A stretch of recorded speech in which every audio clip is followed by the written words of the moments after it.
நற்செய்தி வாசகம். இறைவாக்கினர் கூறியது நிறைவேறும்படி தம்மை வெளிப்படுத்த வேண்டாம் என்று அவர்களுக்கு கற்பித்தார். மத்தேயு எழுதிய தூய நற்செய்தியிலிருந்து வாசகம். அதிகாரம் 12, இறைவசனங்கள் 14 முதல் 21.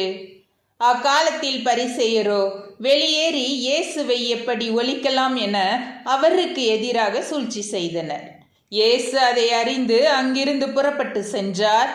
பலர் அவருக்கு பின் சென்றனர். அவர்கள் எல்லோரையும் அவர் குணமாக்கினார்.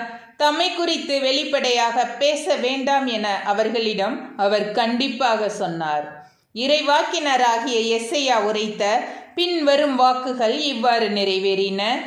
இதோ என் ஊழியர், இவர் நான் தேர்ந்து கொண்டவர், இவரே என் நண்பர், இவரால் என் நெஞ்சம் பூரிப்படைகிறது, இவருள் என் ஆவி தங்கும்படி செய்தேன்.